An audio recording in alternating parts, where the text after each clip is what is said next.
Russell's viper বা চন্দ্রবোরা ভারতীয় উপমহাদেশের অন্যতম একটি বিষধর সাপ এবং বাংলাদেশের সবচেয়ে বিষধর সাপের মধ্যে একটি। প্রায় ১০০ বছর আগে বিলুপ্ত হয়ে যাওয়া রাসেলস ভাইপার কিভাবে হঠাৎ বাংলাদেশের ৩৫টির বেশি জেলাতে মারাত্মকভাবে ছড়িয়ে পড়ছে, যেখানে কয়েক বছর আগে বাংলাদেশে এই সাপের অস্তিত্বই ছিল না। শুধুমাত্র গত ৩ মাসে মানিকগঞ্জের চর অঞ্চলে রাসেলস ভাইপারের কামড়ে প্রাণ হারিয়েছে অন্তত ৫ জন।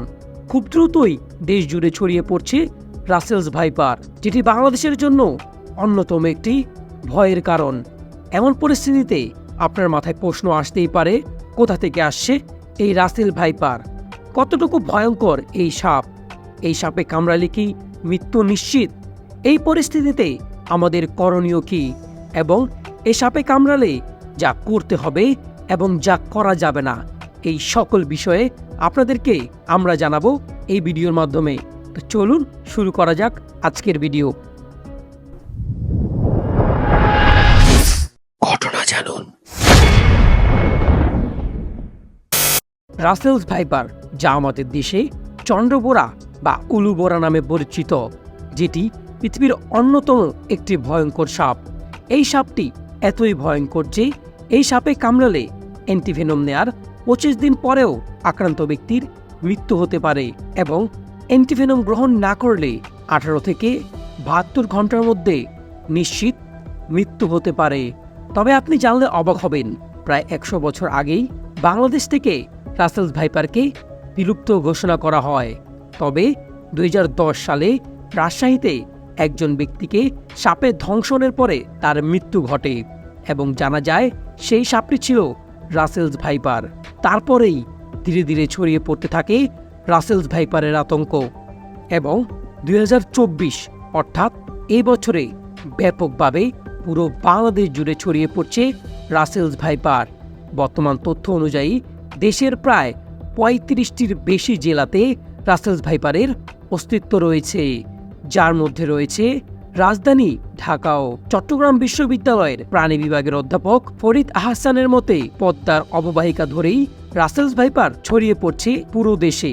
আরও সহজভাবে বলতে গেলে, রাসেলস ভাইপার যেহেতু খুব ভালো সাঁতার কাটতে পারে, তাই তারা বর্ষার পানির সাথে সাঁতার কাটতে কাটতে ভারত থেকে পদ্মার অববাহিকা ধরে বাংলাদেশে ঢুকে পড়ে। অর্থাৎ এই সাপগুলো সরাসরি ভারত থেকে বন্যার পানির সাথে বাংলাদেশে প্রবেশ করছে এবং পদ্মা নদী ধরে বিভিন্ন জায়গায় ছড়িয়ে পড়ছে এই রাসেলস ভাইপার, এবং খাবারের খোঁজে ধান ক্ষেত, গম ক্ষেত সহ বিভিন্ন কৃষি জমিতে ঢুকে পড়ছে। অনেকের মতে বিষধর সাপ হিসেবে পৃথিবীতে রাসেলস ভাইপারের অবস্থান পঞ্চম, কিন্তু আক্রমণের দিক থেকে রাসেলস ভাইপার সবার উপরে। অন্যান্য সাপ যেখানে মানুষ দেখলে দূরে সরে থাকে, সেখানে রাসেলস ভাইপারের চরিত্র সম্পূর্ণ ভিন্ন।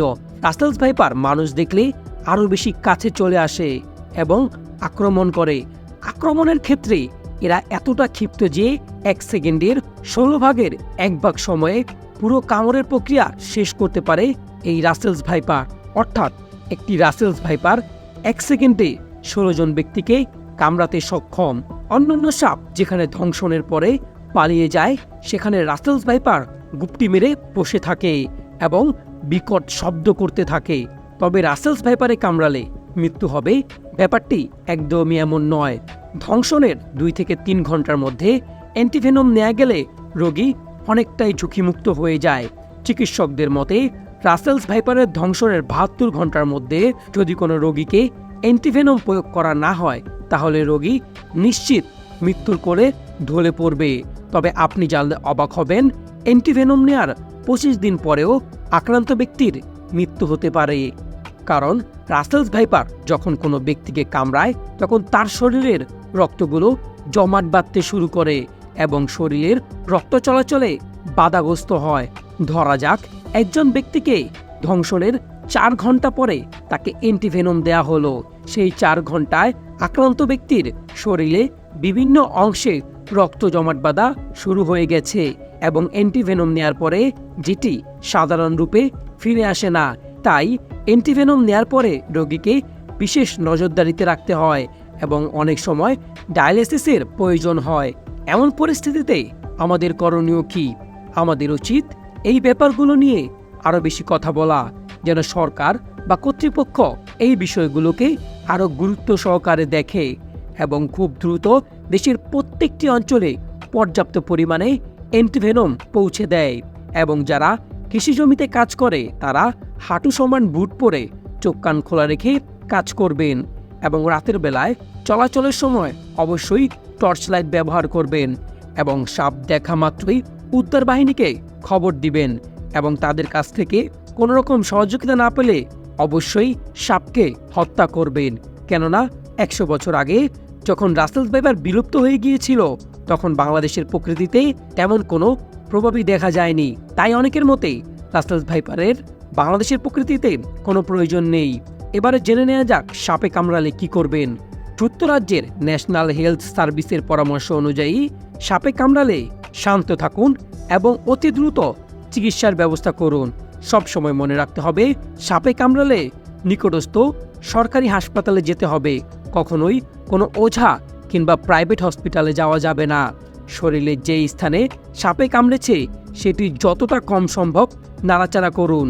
ঘড়ি বা অলংকার পরে থাকলে তা খুলে ফেলুন এবং সাপে কামড়ালে যে কাজগুলো কখনোই করা যাবে না, কামড়ের স্থান থেকে চুষে বিষ বের করে আনার চেষ্টা করা, কামড়ের স্থান আরও কেটে সেখান থেকে রক্তক্ষরণ করে বিষ বের করে আনার চেষ্টা করা, বরফ, তাপ বা কোনো ধরনের রাসায়নিক কামড়ের স্থানে প্রয়োগ করা, আক্রান্ত ব্যক্তিকে একা ফেলে যাওয়া, কামড়ের স্থানের আশেপাশে শক্ত করে গিট দিয়ে বেঁধে রাখা, এর ফলে আক্রান্ত ব্যক্তি পঙ্গু হয়ে যেতে পারে এবং সর্বশেষ বিষধর সাপ ধরা থেকে বিরত থাকা উচিত এবং এই সাপ থেকে যতটা দূরত্ব বজায় রাখা যায় ততটাই ভালো এবং সবসময় মনে রাখতে হবে এই সাপ মরে যাওয়ার পরেও এই সাপের বিষ আপনাকে ক্ষতি করতে পারে, তাই মৃত সাপের কাছ থেকে দূরে থাকবেন। এই ভিডিওটি বর্তমান পরিস্থিতিতে খুবই গুরুত্বপূর্ণ। এই বার্তাগুলো সকল মানুষের কাছে পৌঁছে দেওয়া আমাদের নৈতিক দায়িত্বের মধ্যে পড়ে। আপনার কাছে যদি এই ভিডিওটি গুরুত্বপূর্ণ মনে হয় তাহলে অবশ্যই আরও মানুষের কাছে পৌঁছে দেবেন এবং সবাইকে সতর্ক হতে সাহায্য করবেন। ধন্যবাদ।